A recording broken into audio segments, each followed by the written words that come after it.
Well, hello everyone, and welcome to the ADAC GT Masters Esports Championship. This is round number 5 coming at you from Silverstone. Welcome one and all. This is going to be a crazy, crazy event. My name is Connery Maddock. I'm joined by the ever wonderful Paul Smith on the English commentary here today. And, well, we're getting into the very late part of the season now, aren't we, Paul? This is where push comes to shove. This is the penultimate round of the season before we get our finale going at Monza for round number 6. And, well, we're at the home of British Motorsport. We certainly are, and if you'd have asked me after 2 rounds if we were going to have a championship this close, well, I'd have said no way. But my goodness, what a middle of the season that we've had here, and going into that final third of the championship. And certainly these drivers are going to be very on edge, I think.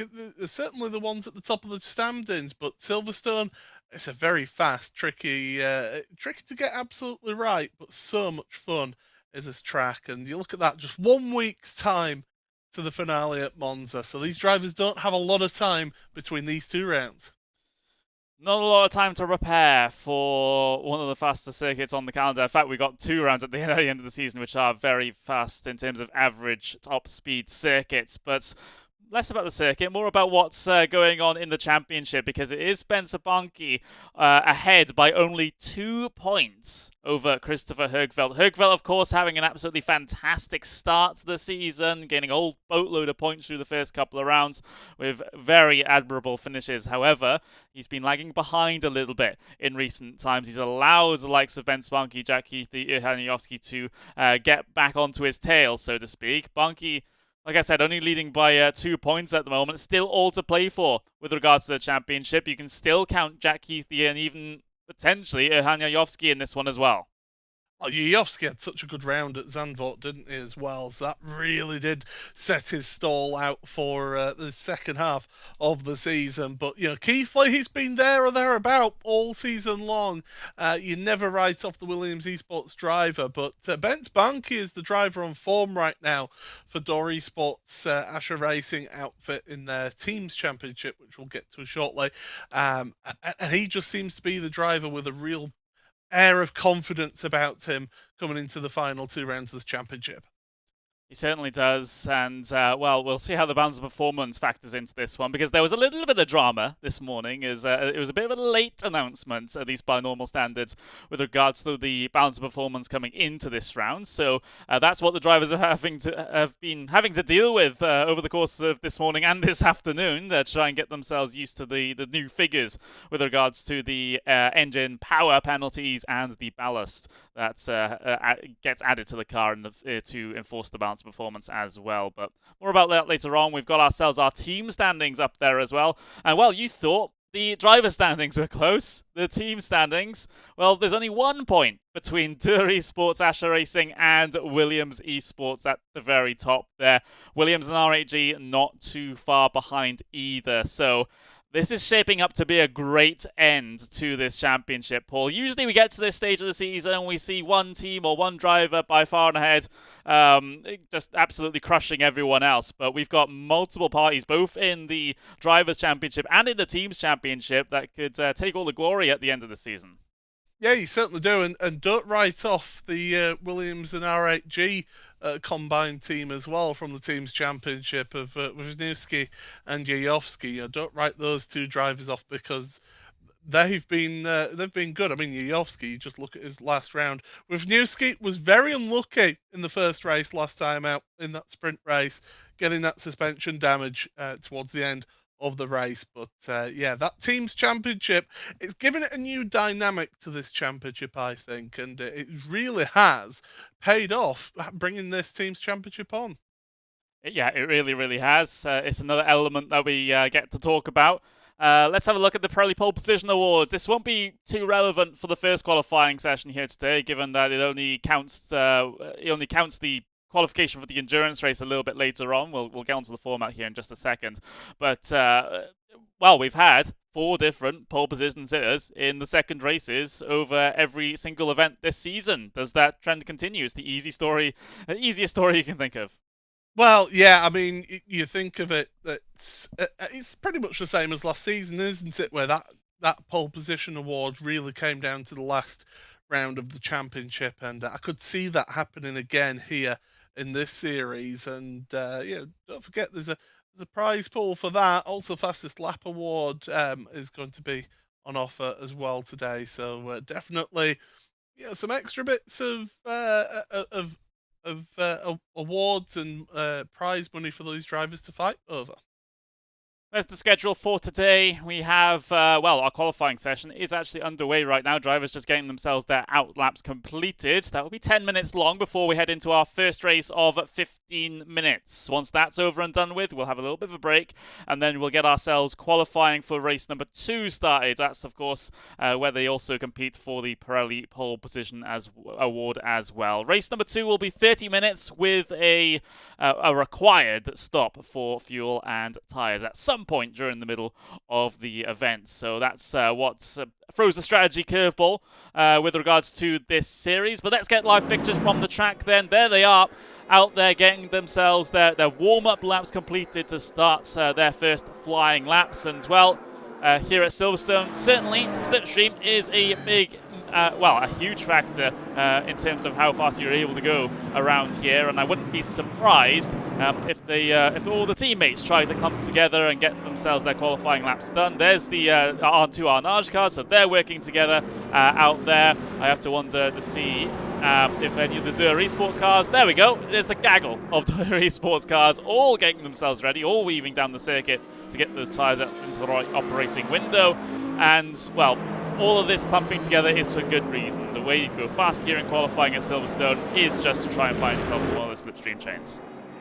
Certainly do. Come across the line then on the exit of Club Corner, so that's the timing line, and in towards Abbey, really fast right-hander. Look at Erhan Jajovski having to fight the wheel there through Farm. Into Village, get the car slowed down. This tight right-hander, get the car over to the right-hand side to open up the left at the loop. Really down bottom gear, get on the power, careful with your rear end. Through Aintree and then down the Wellington Straight they go. All about that slipstream in front as you head into Brooklands. You can brake relatively late here. It really tightens up to this corner though. Start part way through, get a late apex into Luffield. Some drivers will hug the inside, like Erhan here. Not Erhan. It's Emre, should I say. Whereas his teammate in front, or the driver in front, was taking more of a V line through Luffield. Woodcut's easy flat out, and then in towards Copse Corner, you're going to be slowed down.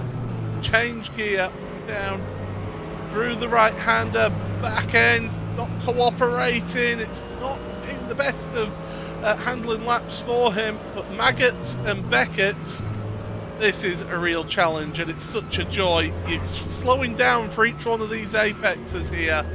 Get the car whirred up, get a good exit out of the final part of Brooklyn. Beckett's down through Chapel now, flat out, up the gears, get the car over to the left-hand side to set you up down the hanger straight to Stowe Corner.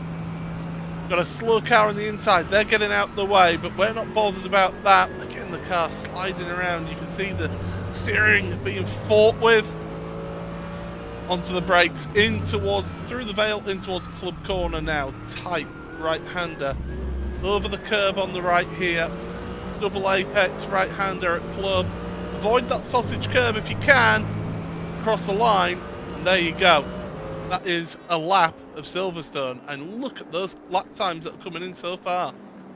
Yeah, incredible. So we got Erhan Jajovski getting himself up into provisional pole position for the moment. So the Macedonian doing very well here today. Gets surpassed though. Christopher Högfeldt back towards the top of the order, looking to try and repeat his early season form. That's going to be so important for the Swedish driver, for him to get himself his championship back on track after having a bit of trouble over the last couple of rounds. We've got ourselves about half the field setting their first qualifying laps here. Here's Spencer Banki heading his way across the line. He's leading that train of Esports cars, and well, even though he's leading the train and therefore not getting the draft, he actually just still goes P2.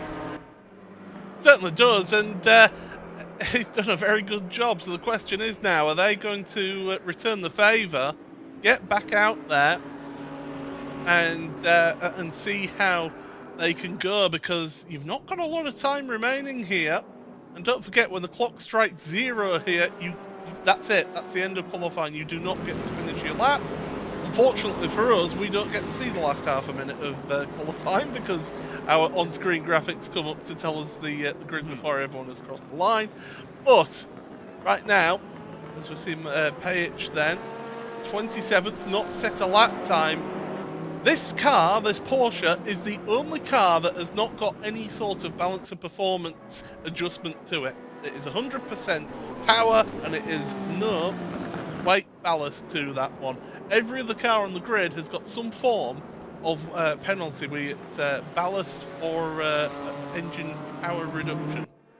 Yeah, for example, the BMW, for example, coming into this one, got itself a power reduction down to 98%, and it also has 15 kilograms of ballast as well. It's by far the most quote-unquote punished in terms of the balance performance here today. But despite that, Christopher Högfeldt, he is in a BMW, and he is in provisional pole position at the moment. So despite all of the everything that the stewards are able to throw at that BMW, it still seems to be going very, very quickly out there on circuit. Let's have a look towards Jack Keithley. He's not on a lap at the moment. He's just out there chilling with his teammates as well, just sizing themselves up for another attempt. The whole Tour Esports train also are not on a lap. They are coming towards the end of their out lap though, so they should be getting going relatively soon. Let's have a see where the McLarens are, because they've struggled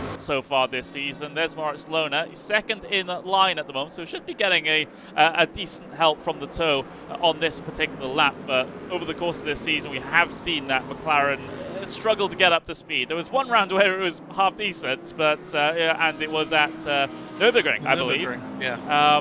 But for the rest of the rounds, it seems like it's struggled to keep pace with the rest of the manufacturers. Well, it's when we spoke to Moritz Lohner after the Nürburgring round that he pointed out that that was the one round that they expected to do well at, because it was a lot of slower, lower speed corners, which the McLaren does well at. It's the medium to high speed corners where this car really struggles at this season, and just as he admitted, they hadn't had the time to really go through a proper full test of the balance and performance to see how each of the cars handled as to which would be best. And unfortunately for Moritz, he's picked wrong, and he has got a personal best first sector. But look at that purple first sector, Bent Bonke. Yeah, so Bonke's going very quickly. It was also a purple first sector for Christopher Högfeldt as well. So it's going to be a battle between the two of them for the pole position at the end of this one. There is Christopher Högfeldt. So Högfeldt will come across the line first to complete his lap. I don't think they'll quite have enough time for them to be able to come back around and get it done. But there we go. Emre Can actually out of nowhere towards the top of the order in the AMG Mercedes. It's 4 different manufacturers within the top 4 cars at the moment. It's Mercedes, BMW, Audi, then Bentley. What's Högfeldt able to do coming across the line? It wasn't a fantastic Sector 2. Can recover it with a good Sector 3. Can't improve. He remains in P2. Bence Bonke actually took the tow back to the pit lane. He was not happy with the lap. Maybe he got it invalidated. But now we've got only 50 seconds left in the session. Keithley, his sector times are not looking decent whatsoever. And looking further back through the order, you have Leonard Krippner, P12. He just starts a lap and won't be able to get it done by the end here. But what a surprise. Emre Can getting himself up onto pole position for the sprint race. Yep, another different pole position. So Emre Can for Team Fordzilla, they'll be delighted with that outfit in the Mercedes. And Christopher Högfeldt, crucial for him to be starting ahead of Bence Bonke here. So that is key for him. Kevin Siggy, what a run of form that he's been on, 3rd place. Yeah, great stuff for the Team Redline driver. Bence Bonke, your championship leader. 4th place to start the sprint race with Moritz Lohner 5th. Jack Keithley 6th. Erhan Jajovski in P7. Fiducci, Hassa, Gassner round out the top 10 on the starting grid for race number 1. Good opportunity for Christopher Högfeldt to be able to get himself some points back on the board and get himself back to P1 in the championship potentially at the end of this race. Whether or not it happens at the end of the endurance race, still a different matter. You see the order down to P20 there as we get ourselves our gridding procedure underway for the sprint race. Again, if you're unfamiliar with the format here, we'll be having a 15-minute sprint race. No pit stop required for this one. It's a straight-up duel right from the drop of the green flag to the checkered flag. However, after this, we'll get ourselves our second qualifying session and our second race. It'll be double the length of this one, and we will have a required pit stop to throw in a bit of strategy intrigue there in that one. So the drivers just taking themselves to the start grid now. Of course, we will have a formation lap here, so we won't go too early and treat it like a standing start like we've done in some series in previous seasons. More of a relaxed one here, but again, Emre Can getting himself up onto pole position. Fantastic result for the Turkish driver in this one. He's not even inside of our top 10 in terms of points coming into this, so that is a very incredible result for him. Team Fordzilla are P6 in the Teams Championship at the moment, just behind the Esports VRS machine. That's in 5th, so good opportunity for Chian, even though he probably isn't within a shout with in terms of any major prize in terms of the Drivers' Championship, but good points could be on offer for Team Fordzilla. And this is the thing: if you're not involved in the championship fight and you find yourself on pole position, there's two schools of thought. It's either you get out the way and don't get involved in that championship fight, but for me, what you do up there is you just drive your own race. At the end of the day, you want to win, so that is what your role is right now. Just get the win and really push on. So that's going to be key for Emre up at the front there. It was worth pointing out, and I keep on mentioning this each and every round of this championship, just how close the drivers are in terms of their pace, because it was just over half a second covering the first 20 cars on the grid. It is incredibly competitive in this series, one of the most competitive series that I commentate on, and it certainly does produce us some sensational racing. It does. There's Christopher Högfeldt in second place to start this event. Of course, there was a little bit of discussion beforehand with the drivers about which side pole position wants to start on. I think it was agreed that they'll start on the right, which does make sense given that will give you the inside through the first turn here at the Silverstone and GP layouts. And, well, you should be clear at that point to get yourself on the brakes into Village then. So that was the decision, and well, we're getting ourselves all set for it. We won't go double file until we get in towards that third and final sector. So single throttle through Maggots and Beckett's it is. Högfeldt second place. You got Siggy in third as well. Definitely don't count him out with regards to this race by any means. He's on a fantastic run of form in other series. Gian decided to go out in the grass there, which is probably not the ideal situation. Looking further back, we've got ourselves, well, Jajovski down in 7th place. He's going to need to go and press forwards over the course of this race to try and recover a couple of points from that one. But, yeah, I'm excited for this one, Paul. I don't know about you. Absolutely, I've been rubbing my hands with delight at this particular event. The key for me here is Keithley and Banky do not need to panic. Just get themselves good results in this first race to get a good set of points taken into the feature race of this event. You simply have to look at the big picture. But we're coming towards the end of the season now. This is the penultimate round of the ADAC GT Masters Esports Championship, powered by EnBW Mobility Plus. They head their way out the final corner. We are sprint race racing here at Silverstone. Charging down towards turn number 1. Emre Can gets himself a good start. He's clear by the time they swing into the entry to the corner. Siggy trying to fight side by side with Ben Stabanki coming through this first sector into the first real braking zone of this lap into Village through the right-hander. Still absolutely level between Banki and Siggy. Of course, Banki wanting to try and get in these positions early on. Of course, every single point matters when the top of the championship is as close as it is. Oh, Siggy almost cutting off Banki's nose through the left-hander onto the Wellington straight. It was a big defensive move there, and Siggy's not backwards and going forwards, that's for sure. A little bit of a door bang between him and Hergveld right now. Banki's trying to get back involved in this particular scrap right now. They don't want to slow each other down too much, though, in these opening laps. They want to stay with the leaders right now. Emre Cihan is saying, go on, guys, you keep on tripping over each other. I'm off. And that Mercedes looks really, really good at the front of the field. It does, but I'll refrain from speaking too soon. Of course, the draft is going to be very potent here at this circuit, especially down the Hangar Straight after this very famous complex, the Maggots and Beckett's section. As you swing your way into Chapel towards the very end of it and get yourself that run down the Hangar Straight. Hergveld will be feeling the effects of that one as he'll try to follow as closely behind as is possible. 0.3 of a second now gaining in towards 0.2 of a second. How powerful is that pull? Not enough to make a move from that far back, although saying that, you don't necessarily want to be making a move lap one into there. No, not at the moment. Not unless you're confident that you've got a significant speed advantage over the person that you're overtaking. Here's Rudinger for an Irish competition. Battling away with Brzezinski, and Jacob Brzezinski down there in 11th. I think he'd want to be a little bit further up the grid if you ask him. And he's been scrapping away, Rudinger having to stay behind for the time being. But that was a good first lap then, nothing really dramatic happening, apart from with Newski dropping down to the back of your field, so he's down in 27th. So it's not been a good couple of sprint races in the last 2 rounds.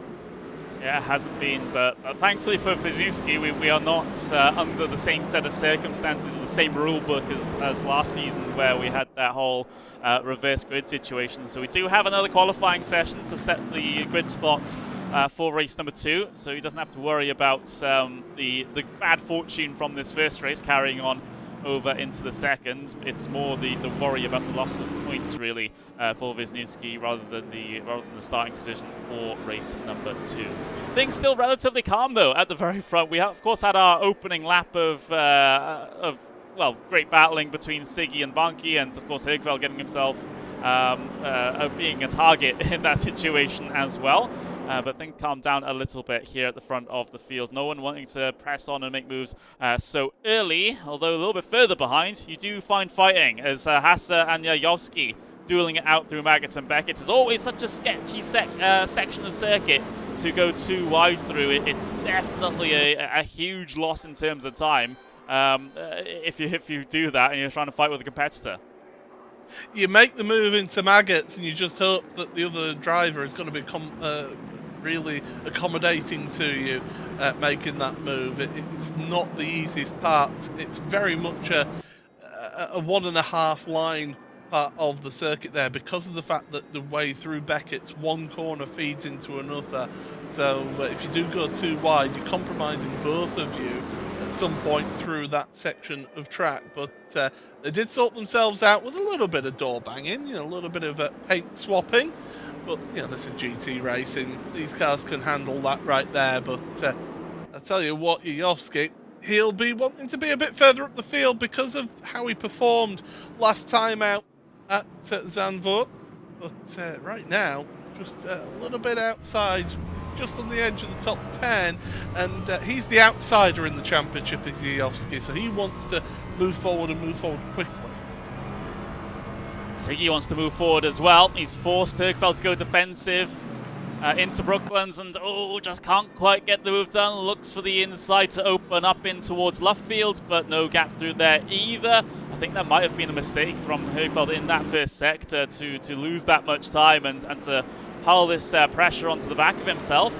Siggy unable to capitalize on it, and look what it's done to the gap between the race lead and P2 as well. It's extended up to almost 1.5 seconds now. Well, dropping back down to 1.3 as they head through Cops, but yeah, that must have been a critical mistake there from Christopher Hergveld. Not so critical that he loses the position and falls down to P3, but critical enough that he might potentially be losing the draft to Cihan already. And it puts him under pressure that he doesn't need to be under as well. But he's held on to it, done a good job, and we said that Banki is the driver with the momentum going into this round after having a really good middle portion of the championship. But right here, right now, Christopher Hergveld is showing that, you know, form is temporary, class is permanent, and he's up there in second place. Yeah, he is, and well, yeah, with his situation, he doesn't even necessarily care about Emre Can, I suppose, at this point, because he's not fighting him in the championship. As long as he can keep the rest of these drivers in the train behind, so we're talking about Siggy, Bonky, Lona, Keithley in particular as well, as long as he's scoring points over those guys, he's not going to necessarily worry too much about losing the race leader. Of course, it's great to put more cars between you and your championship competitors, but you've got to do the first task of actually finishing ahead first. And let's face it, these are all professional drivers. They all want to win as well. So it won't be for the lack of trying that Hergveld would want to win. But I think right now, when we're coming up towards the halfway point of this race, he'll be looking at that gap in front of him and thinking, right, it'll be a mistake to get me back to Emre at the front there, because we've seen Emre Can actually really come on throughout the season, haven't we? You know, joined us from the GT4 support series that we had last season after dominating that championship. And he's just taken a little bit of getting used to how the racing has been and the level of competition here. But he seems to have really come alive the second half of the championship. He does, and, well, a sprint race win will certainly be a very, very welcome accolade for the Turkish driver who we've known for a while now, and we know his skill level. We saw it in the GT4 series, like you said, in the previous season, where he kind of just walked away with the championship. That's the reason why he's here, by the way. He got himself the one of the prizes for winning that series was to get yourself a slot in the main season for 2022, and yeah, Cian has definitely grasped that opportunity with both hands. It's so easy when you get yourself that qualification spot, Paul, to then sort of hang around in the midfield and further back rather than get yourself towards the top of the order. But Cian has certainly proven that he's there and he wants to try and compete with the best. Yeah, and deserves it. Oh, Ottaviani's headed down pit road. Something's up with him. Either damage or a penalty although we'd know about a penalty, and yeah, he's coming into his pit stall, so not a good one for Christopher Hergveld's team, it must be said. And I think that's been the downfall of their team, of Hergveld and Ottaviani, that Ottaviani's just not been able to be up there with Christopher at the front of the field to really help in the team's championship. So I think Christopher would have been hoping for more from Ottaviani, but unfortunately for him, he's out of this race. I swear it's something like 90% of that entire team's points are Hergveld's points. I think that's the stat that we're looking at right now. Let me just double check it myself. So we've got Christopher Hergveld. He has 227 points heading into this one. The Virtual Drivers by TX3 team has 261 points. So maybe not quite 90%, but certainly a massive proportion of that team's points are from Christopher Hergveld. So yeah, Ottaviani, well, struggling compared to his teammate, shall we say. He's actually retired from the event now. I'm seeing out of his car, so not going to take any further part in the sprint race. Hopefully he'll be back for the feature event though, for that 30-minute endurance race. But for now, no points are being scored for Ottaviani. So that is a very big shame. We've had ourselves 3 DNFs already. You can see them all at the bottom of the timing tower on the left-hand side. Ottaviani, Jonas Vanna, and of course we had Matija Markovic DNF from this event as well. Hergveld had a big slide on the last part of Beckett, and that's just allowed Siggy to close back up a little bit. The Audi looking very good here this week. It must be said, and I'm going to give a little bit of a tip of the hat to the race organisers. This balanced performance adjustment they've made today really does seem to have worked well in this event here, and they've really got this balanced out nicely, because you look at it, top 5 is 5 different manufacturers, so it goes to show that there is that possibility for people to be able to race. Yeah, I can even show the manufacturers there up on screen for you. It's Christopher Högfeldt being forced to go defensive, actually, so just hold the phone on that for a moment as he's overcommitted to the middle of the corner, back end out on that Mercedes, but Siggy still unable to capitalize on that entire situation there. It was another little mistake from Christopher Högfeldt that has lost yet more time. But Siggy is still trapped behind, and well, Emre Can's laughing all the way to the bank as far as he's looking at this, because he's got 1.6 seconds over them now, and is completely almost clean sailing all the way home to the checkered flag. But it is still this titanic battle for P2, and Högfeldt looking a little bit rattled, a little bit unsettled. That BMW not really giving him the most confidence, I would have thought, at the moment, given the mistakes that he's made so far. Yeah, it's good to see him up at the front of the field for Högfeldt, but he has been just having these little half mistakes in there. It's nothing too dramatic, but it's the little mistakes that have cost him in a tenth or two here and there on the track, and that's allowing Kevin Siggy, who is experienced and has been around as Kevin for quite a while for Team Redline. He knows what he's doing, and he's really pushing Christopher Högfeldt. 2 laps to go in this race, so time is running out for Kevin if he does want to make a move. It is, and well, he's seen what we've all seen, and that's the mistakes from Högfeldt, so he's hoping that at one point he can potentially capitalize on one of those errors. But we'll just have to wait and see how this final 2.5 minutes of this race turns out. Looking further back, though, you do have relatively close situations. You have Erhan Jajovski trying to fend off Mark Gassner and Jacob Brzezinski for P9 out there on circuit. He's having to go slightly defensive on the way in towards Brooklands, but able to return slightly back to the racing line as Brzezinski sticks his nose up underneath Gassner and will try and make a fight of it through Luffield. The long way around on the outside doesn't usually work out unless you have a very major overlap that you can tuck back in the slipstream across the old pit straight down towards Copse Corner, and Brzezinski continue this fight potentially. Making it too wide in the Copse Corner, never ideal.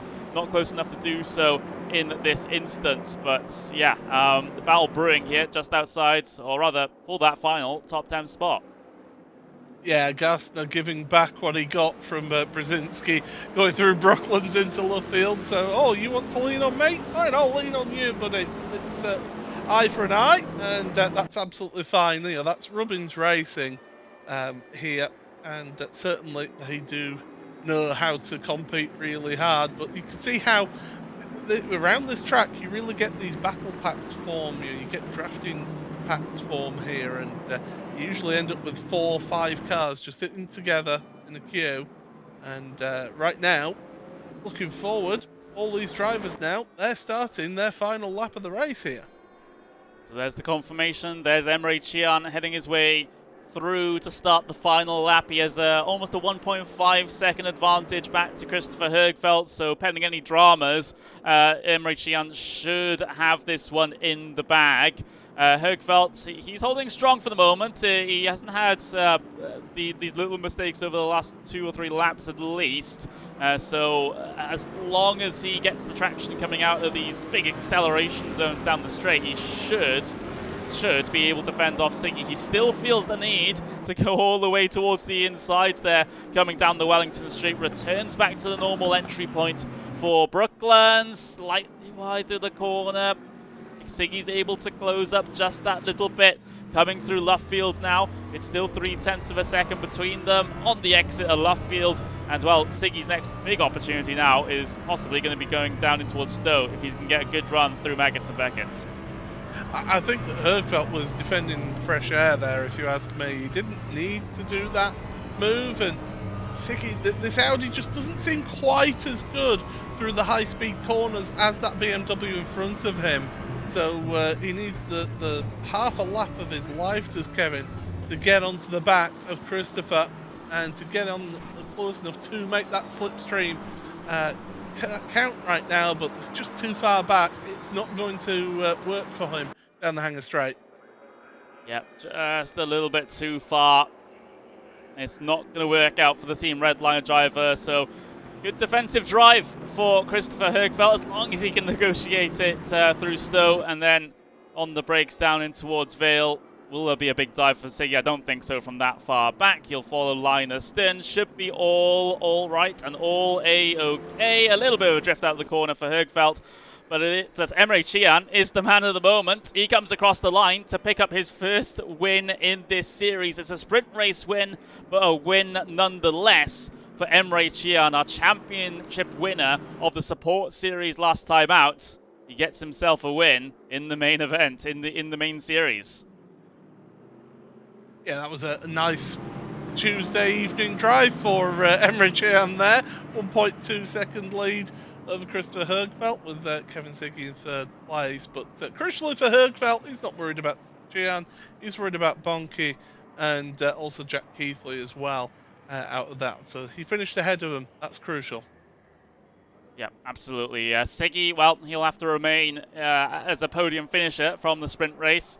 And Swanky, of course, losing points to Hergfeldt in this situation. In fact, if I do my mathematics quickly, of course, they were only separated by 2 points in the Drivers' Championship coming into this one. So coming out of the sprint race, Hergfeldt will be your championship leader. Lawrence Lohner finishes in P5 with Keithley 6th, with Verducci in 7th, Hasse 8th, Jajovski and Gassner will round out the top 10. There's just a quick look at the rest of the runners. Brzezinski, Rudinger, Krippner, Yarshall, Barner down to P15. And then those that did not finish, well, we've got Ottaviani, Vanna, and Matija Markovic in that situation. So, yeah, that was an intriguing sprint race. Of course, it wasn't balls to the wall action every minute of the race. However, it gives us a good perspective of what to expect in that endurance event. I think the drivers were somewhat holding back in that one. Oh, yeah, without a doubt that they were holding back in that one. I think that's very much a case of get myself a banker set of points. You know, we've got a good set of points there. Let's go into qualifying for the second race, get a good qualifying position for that, and then try and get the big points in this second race. I think you'll see a bit more action in this 30-minute feature race. Of course, don't forget, mandatory pit stop as well. I personally think that strategy is going to play a big part here.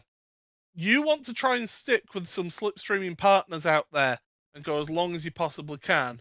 But if you feel that they're holding you up, if you feel confident that you can be faster in clean air than stuck behind somebody, you've got to come onto pit road. You've got to get those tyres done, get those couple of quick laps in to try and get the jump.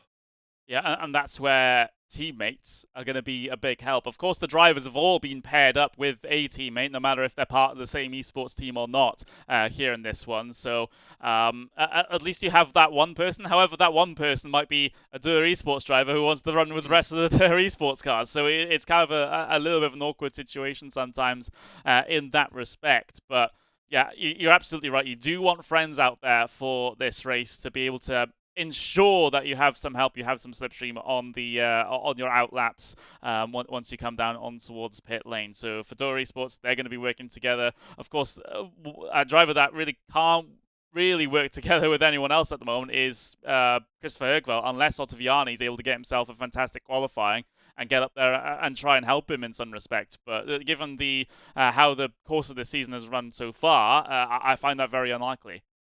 Yeah, it doesn't seem to be likely that that will happen, given how history has gone in the season so far with qualifying. So again, Hergfeldt is going to do it the hard way, but we've seen it. Start of the championship, those first 2 rounds, he was just absolutely on top of his form there, and there's open a couple of rounds. So it's not out of the realms of possibility that Christopher can find himself at the front here once again in this race. And one driver I did notice that was missing was Isaac Price. He's normally the king of the alternate strategy. So who's going to play that role in this race here today? I have no idea. It's because obviously if we're in the mid pack, not feeling you're getting anywhere, of course you roll the dice in that aspect, try and do something different. But that driver has usually been Isaac Price, like you said. So it's a very big question there. We'll have to try and see how it works out. Of course, there's sort of a balanced performance factoring into this as well, because those drivers and those cars that have gotten themselves more ballast, for example, might be putting a little bit more energy through the tires, and the tyre performance will suffer a little bit more on them on the long runs compared to the cars that have a little bit less ballast. So that can be a factor. Whether or not it's a major one still remains to be seen, but it's certainly another little element for these drivers to think about. We've got 2 minutes of practice here left before we get ourselves into qualifying number 2. But yeah, strategy all important here, especially if everyone's stuck in these draft trains but still can't really work their way through on each other.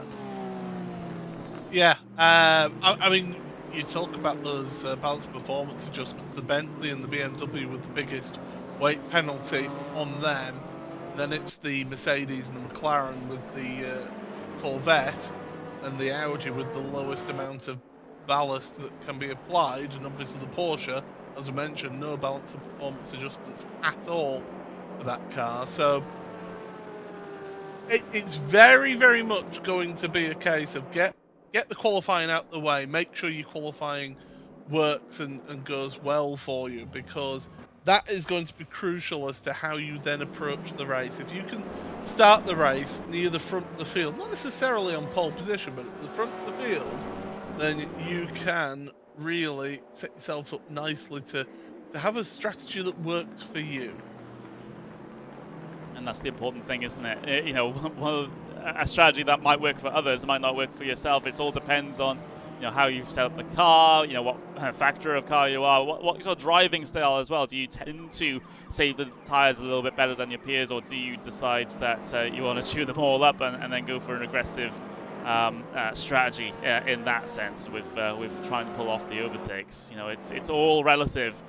Here in motorsports, I mean, it's one of the great parallels between sim racing and real life, isn't it? With those sorts of things. But we're gonna get ourselves into qualifying 2 in just a handful of moments' time. You can see 15 seconds at the very top left-hand side of your screen. Thank everyone for tuning in to this 5th round of the ADAC GT Masters Esports Championship, powered by EnBW Mobility Plus. We're live on the Traction GG YouTube channel, of course, and big shout outs to Traction GG, the coverage, the auxiliary coverage, the additional coverage that they are able to provide through their Twitter feed has been spamming my notifications, yes, however, it's usually of good quality.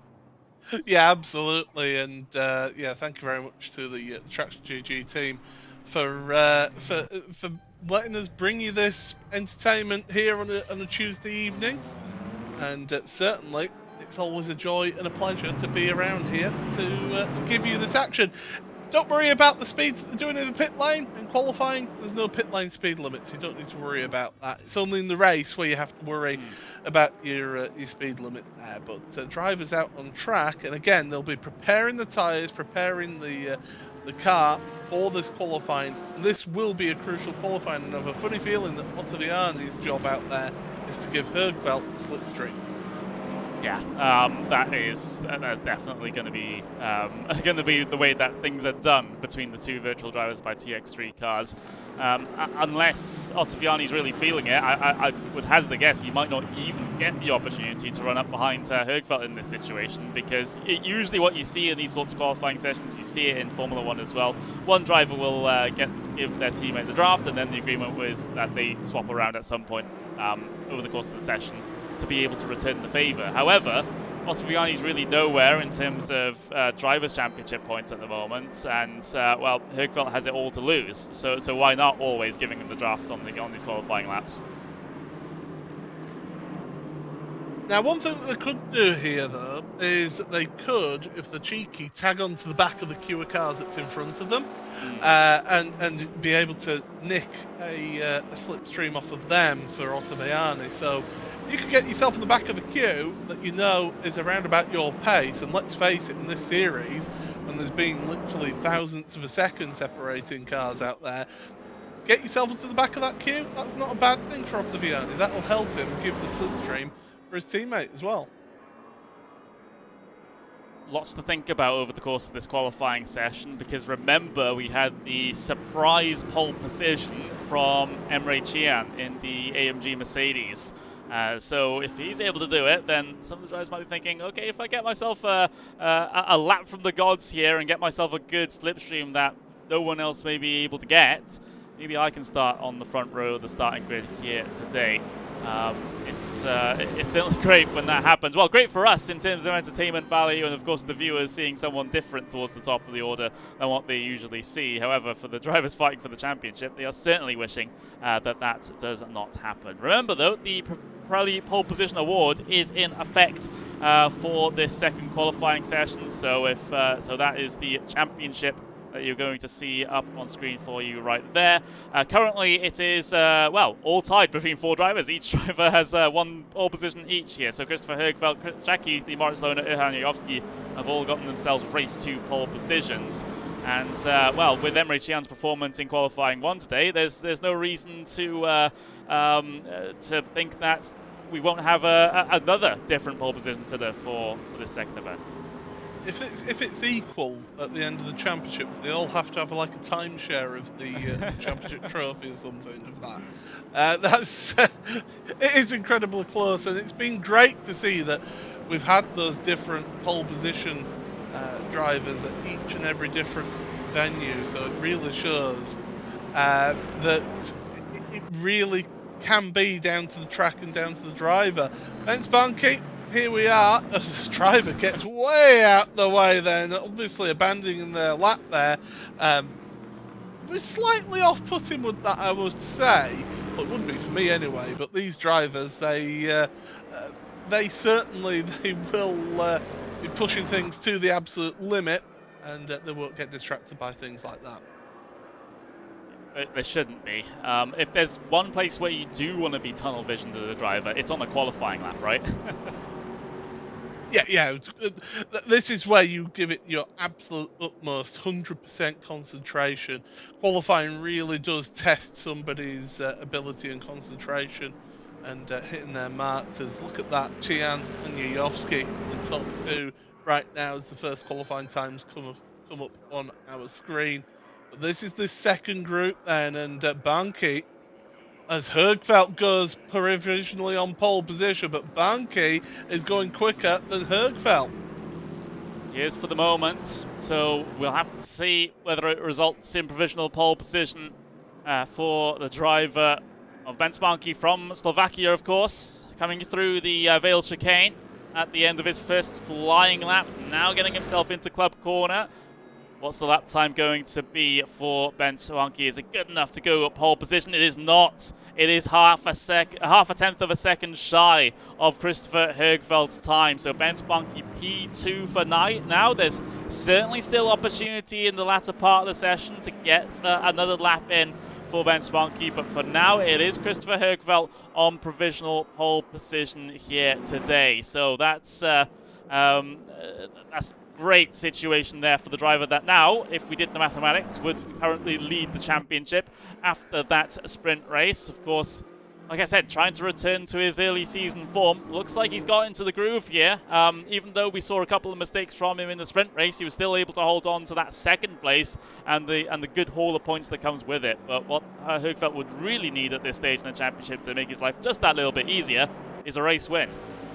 Yeah, I think that first race will have done his confidence a whole world of good. Let's be honest there. He really did have a good first race there. I will point out Florian Hasse and Krippner set a 3rd and 4th place right now in qualifying. Although I say that, Jacob Brzezinski comes across the line into 4th place now. So there's a couple of names up there in the top 10 that we didn't see in the first race. Jack Keithley on a preparation lap right here, so he's on an out lap. It's all about nailing that qualifying lap, and it's all about making it count out there. And these drivers, they're under so much pressure. The margins are tiny in this championship. I mentioned it after the first qualifying session, just how small those margins are. As here we go then for another hot lap. Ottaviani leads his teammate. Yeah, absolutely. It seems to be that keeping Ottaviani ahead remains the plan of action for the virtual drivers by TX3. They know that Högfeldt has been the quote-unquote breadwinner in terms of the championship points in the team standings, and of course he's got himself that drivers' championship hunt to be concerned about as well. So why not sacrifice one driver's times in that situation? But coming across the line then, the good gaggle of Esports cars starts their final flying laps. I will say I have been in that position as a teammate where, it's a little bit sort of disheartening to be not involved further up in a championship fight or anything like that. But where you've got your teammate really performing well and doing well in a championship, it's knowing that you're still then contributing to that championship and you're helping your teammate out where you can. That is really what Ottaviani's role is right now, and in fact, he's dropped behind. So that's his job done, and it's all about the second half of the lap for Högfeldt. It really is. Here's the onboard with Ben Spanke out of left fields, cross through Rudkert down the old pit straight. Lap time looking good for now. He's just under, half a tenth of a second up through sector 1 compared to Christopher Högfeldt. So this is looking like a fantastic lap being put together so far for Ben Spanke. We'll get to see what the sector 2 time is in just a couple of moments section, as you see Ben's trying to file the car in through these apexes. Got to hit each one absolutely perfectly. The line through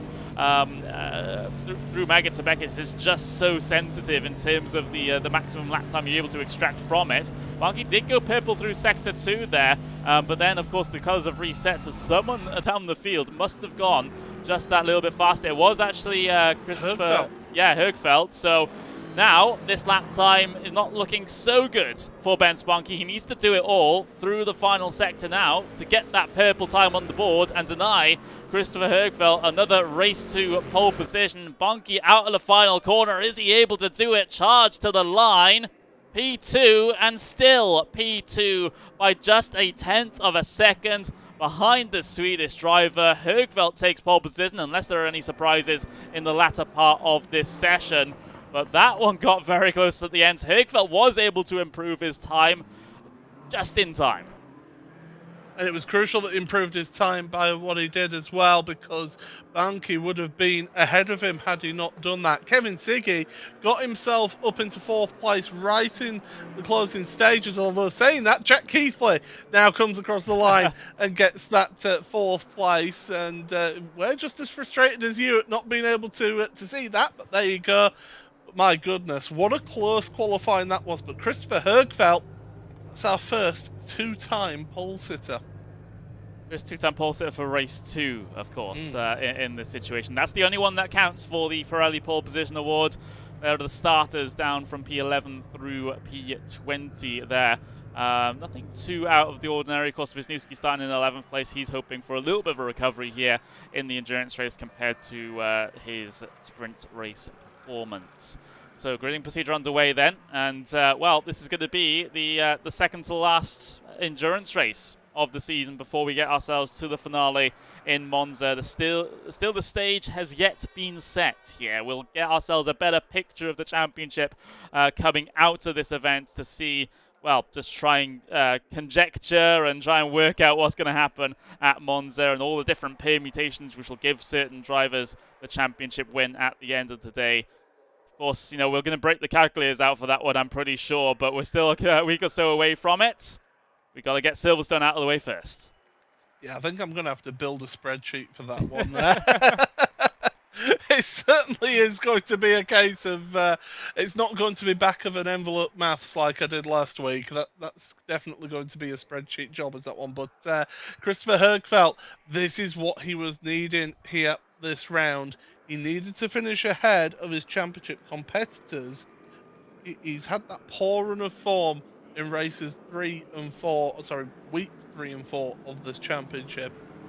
This is what he needed. He needed that change in fortune, that change in form, and he's got himself to pole position for this feature race. So, you know, that is crucial for him now going into this race. Yep, it is absolutely crucial. We'll get the correct pole position graphic. I do apologize, everyone. There we go. So Christopher Högfeldt, first repeat pole position sitter for race 2s over the course of this season. That's what counts as far as the Pirelli pole position award is concerned. It doesn't count race 1 or sprint race pole positions. It's just these longer endurance race pole positions that count. So Högfeldt, well, if the season ended here, he would be getting the prize. But of course, it all depends on what happens at Monza. It could end up being a tie if Keithley, Lohner, or Jajovski get themselves another pole. Yeah, don't write it out yet. That's for sure. So yeah, this is going to be an intriguing end to the championship. But of course, Monza, I mean, that always throws up a curveball as well, does that, for pole position. Will we see shenanigans happen at Monza for qualifying? I mean, they only have 10 minutes or so to qualify, so it's not really a time where you can afford to try playing funny business. But right now, these drivers, they're not thinking about next week. Of course, only a week before our championship finale. They're thinking about right here, right now. It's the only way you can approach this sort of thing, isn't it? You can't get caught up ahead and thinking about what's going to happen one round later down the road when we've still got this one to finish. Of course, you do have to keep in mind the big picture here. I'm not saying that you shouldn't keep that in mind, but of course, you can only affect the here and now. And, well, drivers hopefully well aware of that. We've got ourselves Ben Sparky there, second place up against Christopher Högfeldt. And, well, this is going to be interesting between those two now because they don't have Emre Cihan running away at the very front. So, therefore, it will potentially be a battle for the race win between the two of them. Of course, don't count out Hasse, Keithley, or even Siggy further down the order in terms of that one, especially if they can pull off a little bit of a move in terms of the strategy. You see, Bunky, that's some aggressive tyre warming there, right up behind Christopher Högfeldt. You know what this reminds me of, Paul? You know that GIF of Formula 1 with Raikkonen at the very front, not warming his tyres, and then everyone else warming his tyres behind? It kind of looks like that. A little bit, yeah. And there's sort of different thoughts on whether weaving does or doesn't work. Brake dragging certainly helps heat up the carcass of the tyre. But we're getting set for the start of this race. This should be an absolute cracker. Don't go anywhere, folks. Here we go then. This is the second to last feature race of the season in the ADAC GT Masters Esports Championship for 2022. We're about to get ourselves underway for 30 minutes of racing. One scheduled stop as well.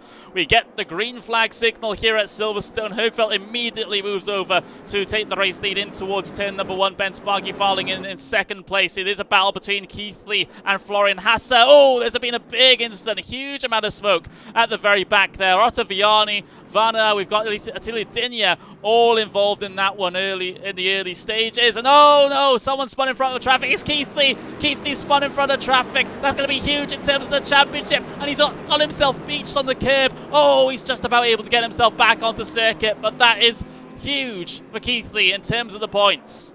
Oh, that's him pretty much done, I would say, for the championship there. He couldn't afford a bad race here, and unfortunately, that's happened in the first 4 corners of this race. But my goodness, it's decimated some of the field here. It's caused a little bit of a gap in your field here, so that means that the front group can break away and try and work forward. But right now, Högfeldt, he's in that position that counts in the lead. Yep, he's got himself a very clean start. It's easier to get a clean start when it's a rolling start compared to a standing start. I will admit that, because you can kind of half control the exact starting procedure. Of course, there's still a start zone here in this series, so you don't have too much leeway. But yeah, it's a little bit easier as a pole position sitter to get a rolling start clean in the way. But despite that, Spence Spunky keeping himself competitive, keeping himself a couple of tenths of a second behind, which is what you like to see. No issues on the first lap with cold tyres or some such. Of course, they do get that full formation lap to get them up the temperature. But everyone else, yeah, getting themselves going. It was just a huge, huge moment there for Jack Keithley. I didn't exactly see, what triggered all of that. But either way, the result is the same, isn't it? Keithley down in P24, scoring very minimal, if any, points from this round at the moment. You don't get any points there. Yeah, you don't get any points, and well, that's unless he's able to pull off the drive of his life through the field. Unfortunately, it might be championship over for Keithley.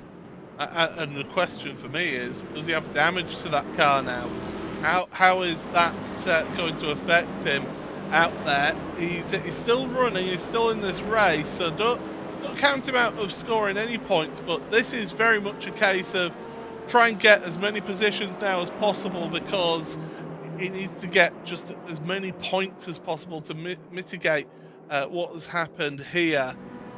Yeah, huge drama, and of course Jajovski, he's out of this race on lap 1, so it's not been a good day for some of your championship contenders who were in 4th and 5th place. Yeah, so a few too many casualties as far as top contenders in the championship out of this one. Looking at the battle just inside the top 10 between Dornaden, Barner, we've got Yuri Tommen, and of course we've got Emre Can, our sprint race winner, down in P13, trying to press on forward in that AMG Mercedes. So it's a little bit of a different situation here for Emre Can. Of course, he was leading for the vast majority, in fact, pretty much all of that sprint race. But now he's been filed down into P13, so he's going to try and approach this one differently, maybe, as he looks to the inside of the BMW ahead of him. Not going to commit into Stowe, though, however. Are we going to see people coming on to pit road? Because, of course, remember, it's, yes, we are, we know, everybody's staying there for the time being, but we are hitting towards that 5-minute mark when we're going to start seeing some pit stops happens. We've seen, in fact, Vanna is on pit road right now, so he's decided to get his pit stop done, and he's right at that point where he can just get away with doing the required pit stop within the pit window. You're not barred from entering the pit lane while the pit window is closed. It's all about when the pit stop happens. It is, and well, if there's one circuit where you can play around with the strategy potentially, it would be this one, especially with everyone so close together in terms of lap times. Even in, you know, it doesn't seem to matter whether it's draft or clear air. Everyone comparatively, if they have the same set of circumstances, relatively close. But you can see now with those red icons on the left-hand side, that is the signal that the pit window is now open, so the drivers will be able to come down in now that has happened and get themselves their fresh tyres and fuel for the end of the race. Remember, they are required to take tyres. There's no choice about it to try and shorten the stop. You do still have to take the fresh rubber, so that's how they've sort of made it a little bit more fair, a little bit more interesting as well because of the undercut possibilities. Well, this is it now. This is where, if you're doing esports, you're looking at the strategy game and think, okay, we've got a driver in second, driver in third, but the driver in second is the key one, the championship contender here. Do we pit early, try and get the undercut on Christopher Hergfeldt? Hergfeldt, he's got to react to what that car behind does, unless he makes a decision and says, right, I'm going to come down on this lap and force the other one to react. But it's a real mind game, a real game of chess. Oh, Lona. And don't forget as well around here, the pit delta isn't actually that big because you cut out such a big proportion of the final two corners here on the pit entry. You actually find that some series actually run a lower pit lane speed limit down this pit lane to try and counter that. Yes, this is an interesting decision here from Lona. So I'm having to wonder what's the plan. Maybe he's just trying to be Bunky's best friend here, try and get an early undercut, try and come out ahead then of a couple of the other drivers and then slow them down. But the thing is, he was already quite far back, even when coming down on towards the pit lane there. So I'm not entirely sure how successful that will be. However, early stop for one of the Dürr Esports cars. So that is Moritz Lona down on towards the pit lane. We've also got Alexander Dornaden in as well at this relatively early stage. So the first sets of hands have been shown. Let's see if anyone else comes down in towards the pit lane at the end of this lap to try and cover off moves like that. Like those four drivers have now pulled. Look at Bunky, he's closed up the gap here at the front, so it was about half a second, but look at that, it's pushing wide, both cars pushing wide through Copse Corner. You've got to be careful with that one there. You may find the wrath of the race stewards, but Bunky right now, it's sort of ebbing and flowing between these two, isn't it, at the front here right now. And Bent, he knows that he's got to get ahead of Hergfeld to try and mitigate what happened in the first race of Hergfeld getting that good result in second place. Yeah, it's it's all about these tiny amounts of points now, isn't it? It's because the championship is so close, and there's the response immediately from Ben Spunky. So coming down on towards the pit lane for Dur Esports, following. Oh no! He's crashed on the pit lane, Paul. Unbelievable! Ben Spunky, what has happened there? Major contact with the inside wall. It was with his teammate as well. I have never seen anything like that. Hassa must have been later on the brakes and got into the back of Bunky. My goodness! This is going to have huge ramifications in terms of Ben Spunky's race. It's what damage has he got to that car? That's going to be a key thing in this one. We've got a veritable pit party happening right now. You can see the front.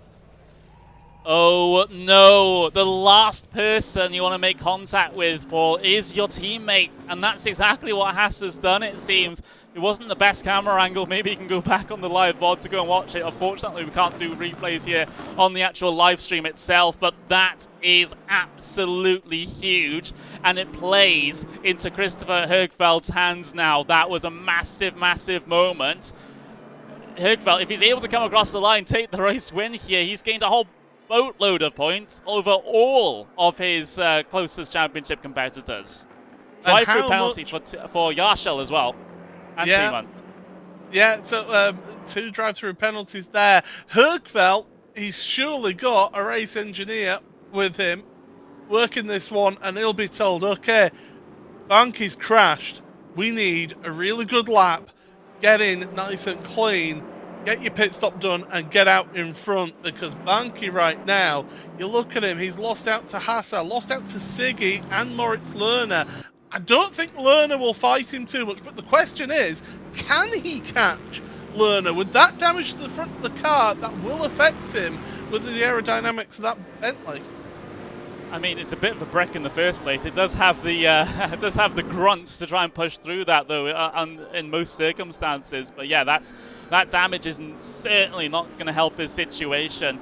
And well, how things can change so quickly here in this series. It was a mistake as well. It was just a mistake, a simple mistake from Florian Hassa, but it was a critical, absolutely critical error that has sort of ruined his teammates' championship hopes at this point. Of course, we cannot speak too soon with regards to that. Hergfeld instantly down in to come down and, well, get his fresh tyres and his fuel to the end of the event now, and, well, should be relatively clear, I would have thought, in this situation.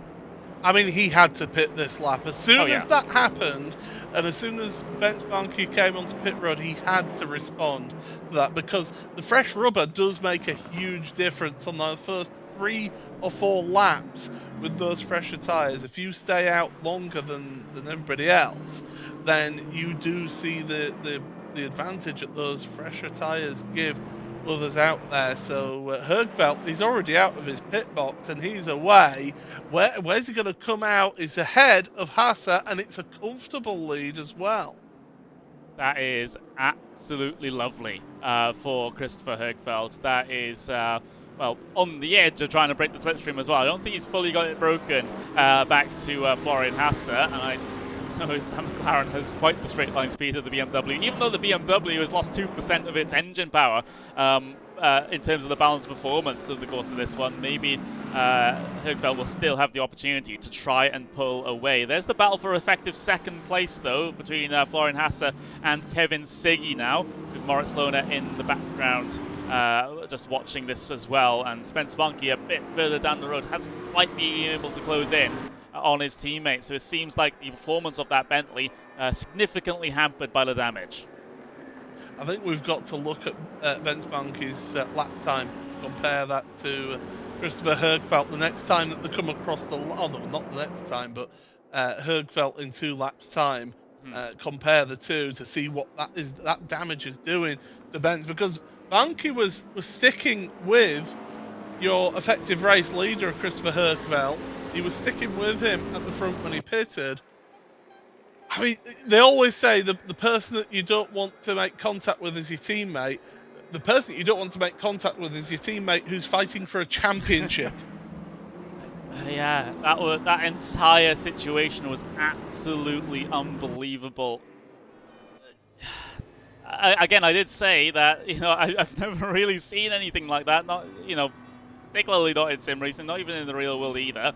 There's Atilla Denya coming down on towards the pit lane. Brzezinski's also come down in for Williams Esports as well, but you've got to get yourself inside the head of Hassan now, because it was his error that has basically, you know, hurt a big injury on Banki's race. Like, there's no other way of putting it. And look now, Brzezinski's come out of the pit lane ahead of Banki as well, so that's another position that he's lost here in this race. It's absolute heartache for Banki right here, and you just know that he'll be beating himself up. But I'll tell you what, his teammate Florian Hassa will be he'll be having to buy him a very, very large drink after this championship, I think. I want to see what the difference is between the prize money for P1 and P2 in the championship, and he'll have to repay that much money, because, yeah, tragedy. Absolute tragedy. We haven't seen contact between two teammates all that much this season, actually. We did see it in seasons before, but not at this significant level. Kevin Siggy now absolutely all over the back of Florian Hassa, and I don't even know if Florian Hassa has any damage that resulted in that contact to the front end. It doesn't seem to be the case on that McLaren, but however, there can be sometimes bits of hidden damage here and there that we can't quite see on the live pictures that the drivers are having to deal with. But Siggy, 0.2 of a second behind, solidly in the slipstream. Pass might be well, open on the way down in towards Stowe. He does angle towards the insides, can't get the overlap. I think Kevin Siggy will have something to say about the line that Florian Hassa took through Chapel Curve as well, because that was very much over the inside of the curb, all 4 wheels. So, yeah, I think Kevin Siggy will be making his feelings known about that one. But Hassa staying ahead. We've got more pit stops happening. We've got to look for where people come out in regards to our championship contenders. Benz Banki, Wisniewski has come out behind Banki, so I think that's stemmed the bleeding a little bit for Banki, and he is there on the tail of Brzezinski right now, but Brzezinski's got that fresher rubber compared to him, and he also hasn't got a barn door half open as well on the front of his car. I gotta say, though, despite the damage and the obvious effects that has, the fact that Banki's still inside the top 10 here is really working in his favor. It does mean that maybe the championship isn't completely gone at this point. He can still get himself stuck in that second race. It would require a fantastic performance in the event at Monza for our finale. However, it wouldn't be impossible like it would be if he fell entirely out of the points at this stage. And there's still points on offer by the time this race is done as well. I mean, they can arrange for Bloner to drop back behind and try and give him a handful of points with regards to that as well. But he would prefer to get it done himself, and he would have to get it done himself with regards to Jacob Brzezinski directly ahead. But back towards the front of this particular train then. All for 5th and 6th at the moment. Of course, that will be different once we get ourselves all of our remaining pit stops cycled through. It will be the battle for 2nd once that happens. And Siggy, not quite close as he was at the end, coming through Chapel at the end of the previous lap. He's, again, just a little bit too far back for Stowe to be able to make that move happen into that. Yeah, he's got to be patient. But we saw how Siggy, he was able to get close to other cars in that sprint race just 25-30 minutes ago, but he wasn't able to make any moves. And that Audi, it seems to just not quite have the grip through the high-speed corners of the BMW, for instance. But McLaren in front of him, we know that that's a little bit hampered when it comes to high-speed cornering. So definitely, Siggy does have an opportunity here. Yeah, he does. He really, really does. And of course, in terms of the championship picture, Kevin Siggy's down in P8 in points coming into this event. However, will be gaining over the likes of Wisniewski, gaining over the likes of Brzezinski, Lohner as well. He's ahead of Lohner in this event, so it's going to be a good points day for Kevin Siggy. Not going to be enough to get him in the realms of challenging for the championship, and well, it's a bit late on in the season for that now. But a good points haul, get himself a few more spots up the finishing order, and as a result, a bit more prize money as well. Certainly cannot complain about that. Get yourself a bit of money. Certainly helps make things worthwhile when you win championships. It's a nice thing. To be honest, a lot of these drivers just want to win. The prize money is a bonus to them, but it certainly helps sweeten the deal when you do win a championship. And right now, Christopher Hergveld, he's looking very comfortable in third place. He's got a nice gap. Look at that gap that he's got over Florian Hasse. Hasse's been concentrating behind him on Kevin Siggy, and Hergveld, he will be delighted about this. When you consider Jack Keithley down in 21st on a bit of a recovery drive for him. He's got championship contender as well. Jajovski, I think we could write him off of the championship. He was the first car to retire out of this race. And you look at Bence Banki, 8th place. It's a big swing of points here going Christopher Hergveld's way. It really is, and it's not one of those things that's easily recovered from. Let's just say that it's going to require a massive effort from Bence Banki in that final round of the season, and potentially things to go wrong for Christopher Hergveld. You know, he could even win both races next time out, Ken Bence Banki. But if Hergveld finishes P2, then that's still the championship going to Christopher Hergveld. So, yeah, it's of course we're hoping for things to be just that little bit closer with the 2-point advantage, or at least 2-point separation that we saw coming into this event. But the thing is, it's all changed, hasn't it? It's absolutely all changed, and Hergveld's benefited the most out of all of this. Of course, Keithley, well, where is Keithley now? Because of course he had a bit of a poor start. 21st. So that's, yeah, he's all the way down there in P21. So again, we sort of count his chances in the championship as relatively slim at this point as well. So yeah, I mean, the only driver that seems to have not had problems today is Hergveld. Well, I mean, you look at it, Jack Keithley right now is on 1 point here. And when you consider Hergveld in the race one got 34 points and Brzezinski got 27. So that's a big swing of points between the two of them from race one of 7 points. So that would have given Hergveld a 5-point lead coming into this race here today. And so Hergveld, he's waited for P.H. Rudinger to come onto pit road before he can then count himself at the front of the field. And 40 points for a race win. 8th place right now for Bence Banki, although that will improve to around about 6th place it should do. There you go, moving up the field. So 6th place is 22 points. That's 18 points that Banki is losing here. And Leon Rudinger, just to really rub salt into the wound, speeding penalty, so drive through for him. Yeah, we've seen a good handful of those over the course of the day, haven't we? So it is tricky to get yourself slowed down to that lane speed limit, especially when it usually is relatively slow here at Silverstone due to the fact that you mentioned before, Paul, that it is such a short, well, not necessarily a short pit lane, however, it cuts out a big portion of the track, like you said. But yeah, we're inside the final 10 minutes of this event now. Main battle that we're looking at, of course, is the one between Florian Hasse and Kevin Siggy for P2. Christopher Hergveld has been able to waltz away with the race lead, especially thanks to that incident that we saw between Hasse and Banki coming on towards pit lane.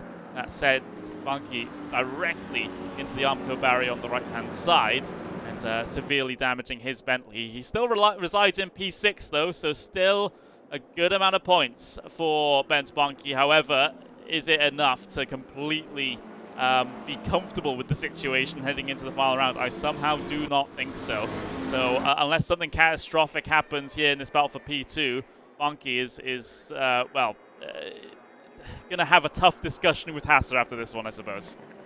It certainly is, and I mean, the thing is, Bent Bunky can't really afford to lose any more positions now, and Wisniewski is there on his tail.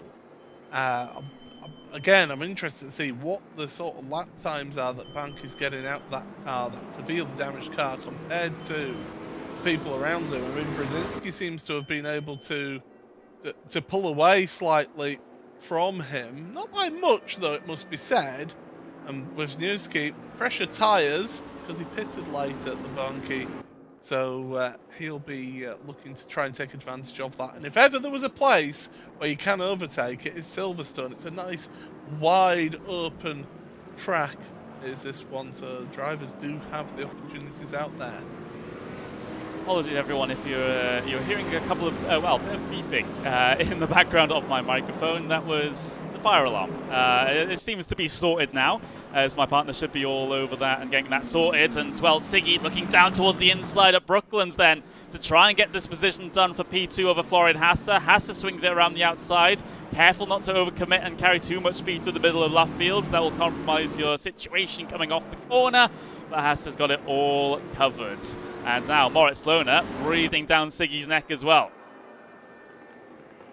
This is the thing. If you try and make a move on somebody, and you're in a queue of traffic, you've got to be careful and wary of those behind. And multiple champion Moritz Lohner, 4th place. We've not seen that McLaren anywhere really near the front of the series, apart from at the Nürburgring, or when Moritz Lohner seemed to pull a qualifying time out of his back pocket at Zandvoort to get himself into the top 10. You know, other than those occasions, that McLaren has not been anywhere. So it's great to see those two McLarens up there near the front of your field, 2nd and 4th place. But Brzezinski, he's giving it a little bit of a look, just letting Moritz Lohner know that right now, I'm in your mirrors, I'm behind you, I will make a move. Yeah, and well, always being loud, always threatening is what applies the pressure to a driver, isn't it? You have to make yourself big in the rear view mirrors of that car ahead, just to put you in the mind of that particular driver. Bunky's still in the back of this, by the way, and it's, well, he'd certainly be very thankful to pick up the pieces, just in case this battle gets slightly out of hand and they slow each other up a little bit too much. Bunky still may have positions on the cards to try and recover another handful of points from this race. He does, well, he actually follows very closely to the back of Jacob Brzezinski, so hold the phone just for a moment, because Bent Bunky might be on for an overtake here down in towards Brooklands. As long as there's still some top speed in that Bentley, he's going to go for the move down the inside. He's going to get squeezed on the inside. Bunky trying to recover points up into P5. He has to try and swing it around the outside of left field. Gets the back end out. He's got to be careful though, because now Wisniewski gets his nose up underneath but can't maintain the overlap. Bunky still has some fight in him left. Bunky was trying to get a bit of a colour sample of Jacob Brzezinski's car there, with the way that he went into Brooklands and leaned on him. But now with Wisniewski, again, Williams' teammate now, he is pushing on and he's trying to put the pressure on Bunky. Careful not to this is the problem for Bunky right now. He can't afford to get embroiled in too many battles, because he could end up being involved in yet another incident, and before you know it, you're scoring nothing. So you got to pick and choose your battles out there right now. And Wisniewski showing his nose into Stir causes Bunky to go defensive. And Ziggy! Oh, that was from right under our noses, and now Hasser has to try and fight it out with his teammates of Moritz Lohner, looking to go the long way around the outside of the first apex of the Vale. And, well, Hasser loses 2 positions in one sequence of corners. We didn't quite see how the move by Siggy was made. It must have been a late braking situation in towards Stowe and then completed through Vale, but it's, yeah, big one there for Kevin Siggy. Getting that pass done up in towards P number 2. We were slightly distracted by the battle a little bit further behind, and now Siggy, he's already got 7/10 of a second back to Lona. He's already got that, but you look ahead, Högfeldt's got a 4-second lead. That's absolutely incredible in this series when you consider how close these drivers are in this championship in terms of one-lap pace. And certainly right now, Högfeldt looking very, very good for yet another race win this season. But Banki's not giving this one up without a fight. He's going to take it into the final lap and give it a good go, but I think 6th. Looking at how the car has been and how Brzezinski wanted to hold on to that position, I think 6th is possibly the best that he's looking at here.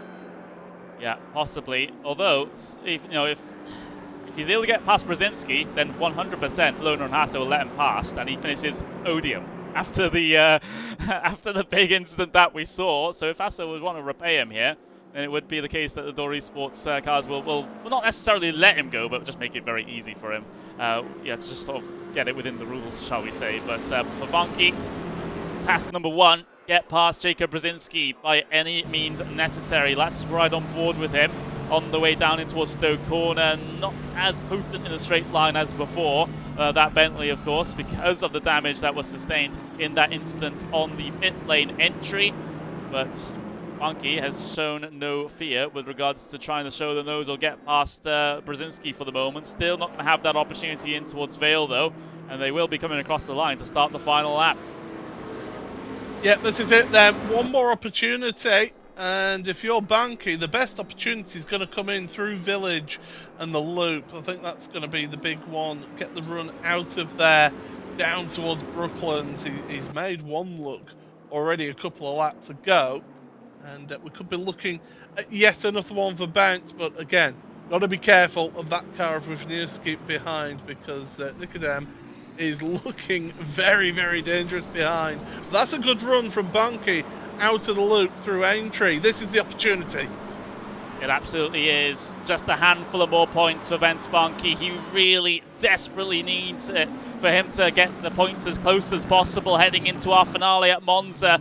Outside of Brooklands is not going to work. What can he do in towards Luffield as you got Wisniewski trying to go around the outside of him into there. We've got Pfeiffer picking up the position. In fact, he's got himself up into P7, capitalizing on an offline Nikodem Wisniewski, but the chances are now running out for Ben Spanky to try and gain himself a couple of more points. Brzezinski has been holding on pretty strong. Gap 3/10 of a second, or rather 3.5 of a second on the way through Kopp's Corner. Of course, Högfeldt at the very front of the field, leading by just shy of 4.5 seconds at this point, so there should be no threat from Siggy in that situation, but this requires now a big run coming through Chapel for Ben Spanky to have a possibility in an overtake in towards Stowe. I don't think he's going to get it whatsoever, though. It's still 0.4 of a second behind coming down in towards Stowe Corner. There's a big move to the inside there from Wisniewski, trying to get the position away from Max Pfeiffer coming around the outside of Stowe. Pfeiffer defends it, but we do have to look forward to Christopher Högfeldt because it's been a perfect race number 2. His opponents fell by the wayside. They had issues. They, in some cases, crashed, but Högfeldt still stands and he takes the race win here at Silverstone. A great performance and sets himself up for a championship run at Monza. Oh, and John wants saying I'm still standing, and that's very much the case for the championship contenders in this race, because Christopher Högfeldt, he was the one left there standing at the front. Everyone else who was in the championship contention got involved in some form of incident out there, and that is huge if your name is Christopher Högfeldt.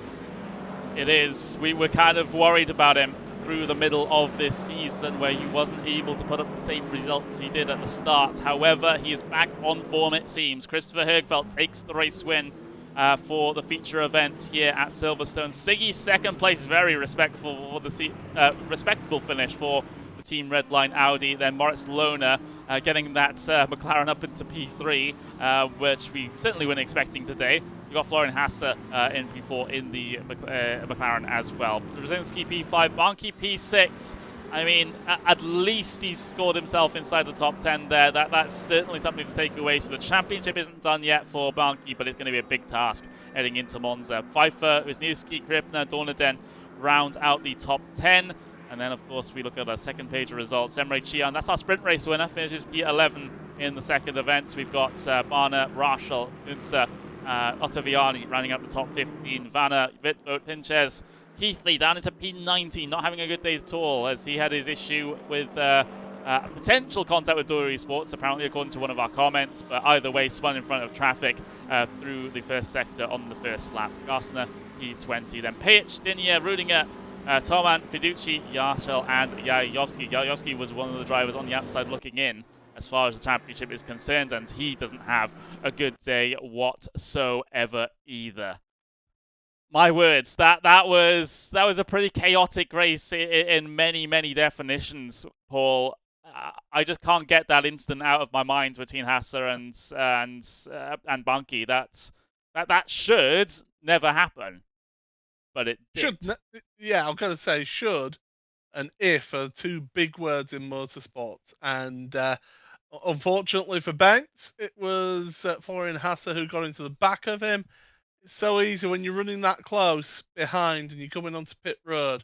Two different cars that behave differently as well. Let's not forget it was Bentley and McLaren, so maybe the McLaren normally has better brakes, or maybe just Florian just missed his braking point by about 2 or 3 meters. That's all it takes. Get into the back of him.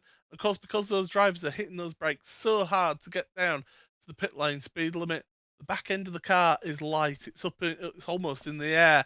Just the slightest of contact, exit stage right into the wall, and had to carry that damage to the end of the race. Good drive from Bentz, though, to hold on to that 6th place. But as I say, in this race alone here, has lost out 18 points to Christopher Hergfeldt in the championship. Yeah, that is huge, especially given you only have one more round of the season, 2 races, to get to try and surpass that deficit. It's absolutely crazy. However, never say never. The exact same thing that happened to Barnky in this race might happen to Hergfeldt in the final event, and all of a sudden we're talking about the opposite situation. So.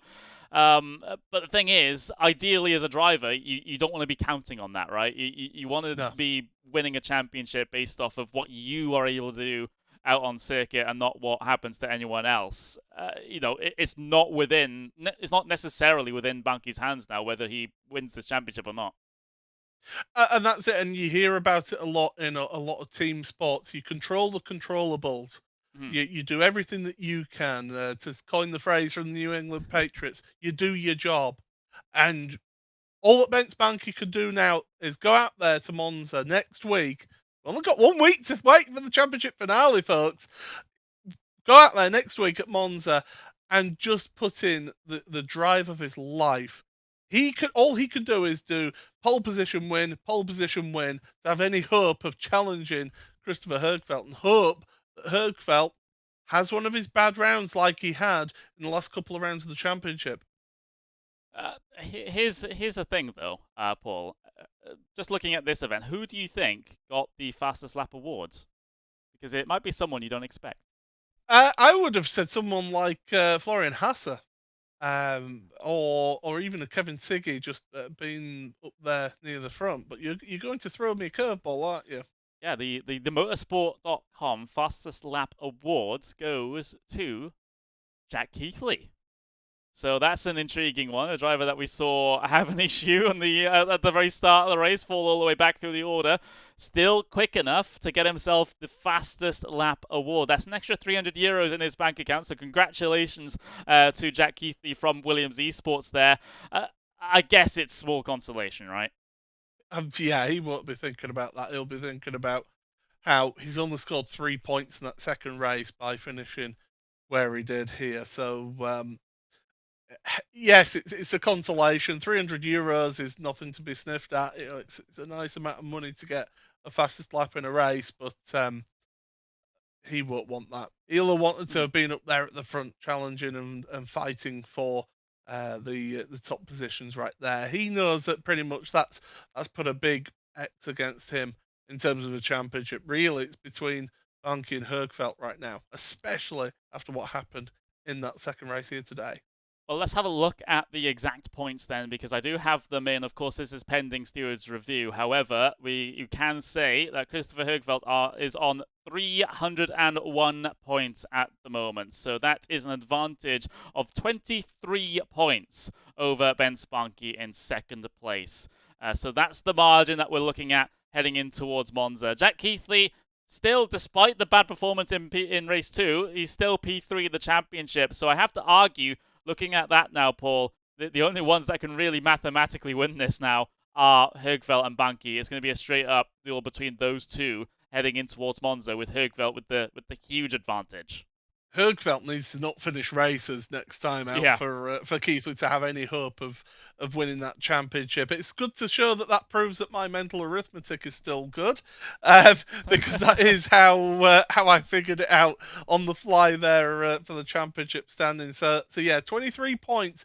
It's not an insurmountable amount of points. I mean, look at that. Ben Spanky lost 18 points to Hergfeldt by finishing in 6th place. That can easily happen to Hergfeldt next week at Monza. And we've seen in multiple championships how Monza can really be an unusual race, and how it can really throw some unusual results out there. Yeah, it really, really can. It's definitely a great equalizer in terms of circuits. It's very simple, you know. It's a couple of chicanes and a couple of high-speed corners, and that's basically it. There's nothing really complex about it. It's just all about being in the right place at the right time, and your execution of those overtakes on the brakes into those chicanes. But it's also somewhere where, because you are so much on the limit as well going into those chicanes, one little mistake from somebody and it can cost somebody's championship as well. So don't doubt that could happen out there. But Christopher Hergfeldt, he's got one thing on his mind now. He's got to arrive, drive fast, and leave with a championship. He does. There's the schedule, of course. We do have to wrap things up here, everyone. Thank you very much for watching. We've got ourselves our finale in 1 week's time at Monza. We've set the stage now after this event at Silverstone. You certainly do not want to miss that grand finale. Of course, I'll be here for it. Paul will be here for it as well. We'll try and take you through the action as best as we can, and to see who's going to end up being the champion of the ADAC GT Masters Esports Championship for 2022. We certainly can't wait to find out. However, we still have to wait a week to do that. So until then, thank you very much everyone for watching, and goodbye.